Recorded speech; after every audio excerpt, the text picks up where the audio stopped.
소가 안 나와요. 꿈이라고 하는 단어를 우리 국어사전에 보면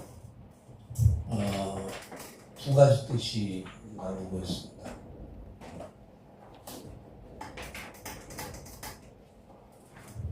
첫째는 잠자는 동안의 생사와 마찬가지로 여러 가지 사물을 보는 일이에요.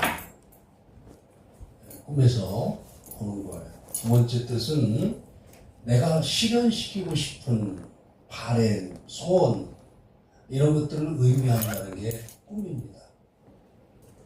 자, 이것은 우리 영어 또 프랑스어, 일본어 모든 언어의 공통점이에요. 다 똑같아요.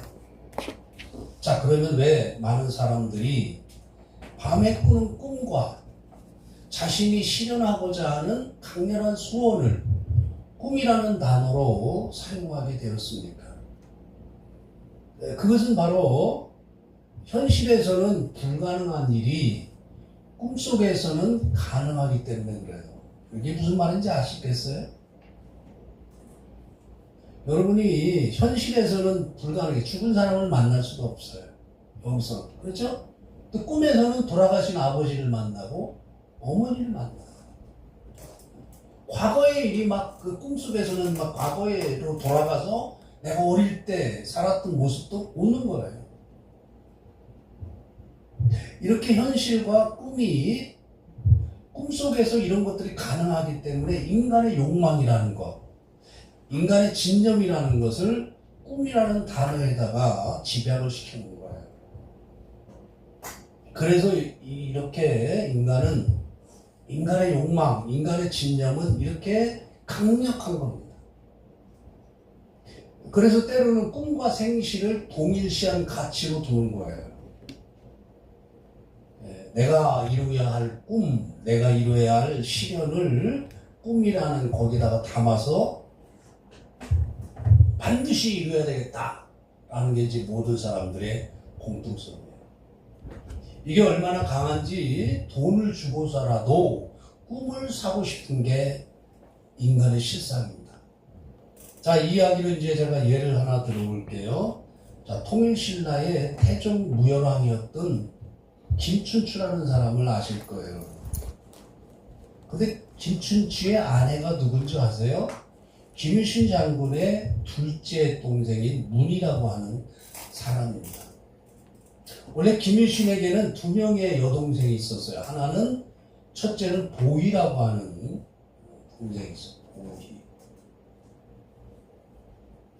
보희라는 동생이 있었어요. 둘째는 문이라고 하는 동생이 있어요. 문이. 그 중에 이제 첫 번째 동생인 보희가 어느 날 꿈을 꿉니다.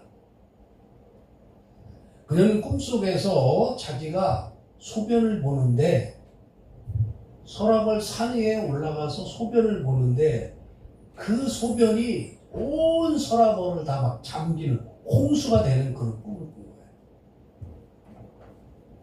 거예요. 그래서 이 첫째 언니 보희가 자기 동생에게 이야기를 하는 거예요. 야, 내가 꿈에 말이지 이런 일을 봤다.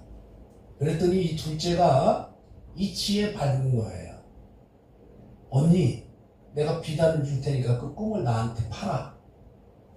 그래서 비단을 주고 꿈을 샀어요.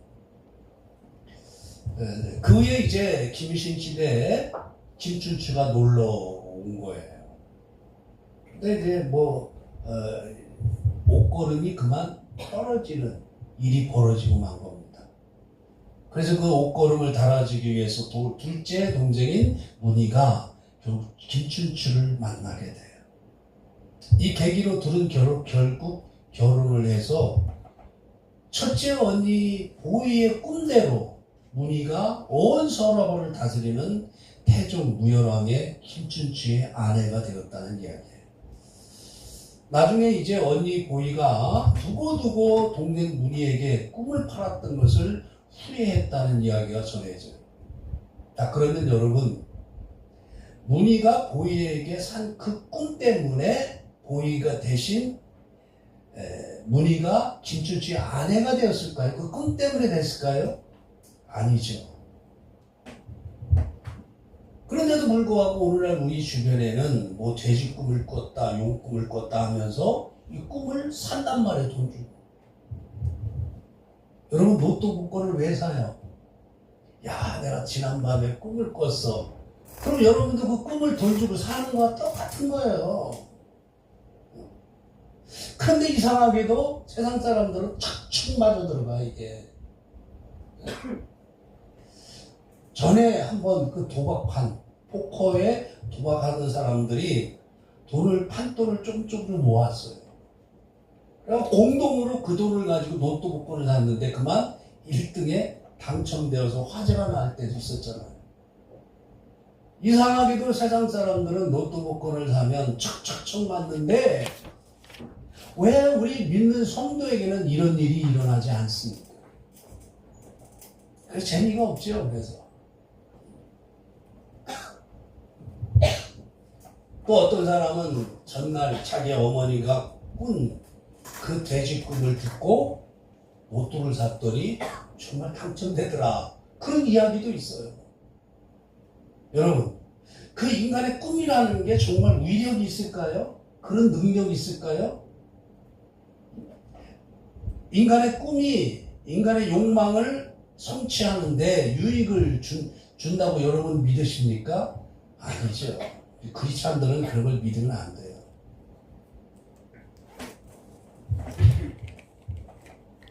때로는 세상 사람들도 이 꿈과 이상을 혼돈할 때가 있어요. 똑같이 보는 거예요. 아니 세상 사람들뿐만 아니라 이건 믿는 성도들도 똑같아요. 여러분도 돼지 꿈 꾸면 당장 복권 사잖아요. 그게 다 세상 사람이나 뭐 여러분이나 다른 거 아니에요. 꿈을 돈으로 사는 거예요. 그러면 그게 가능하다고 생각하는 거예요. 아니에요, 여러분. 이제 우리 믿는 성도들은 꿈에 대하여 그런 생각을 다 버리셔야 돼요.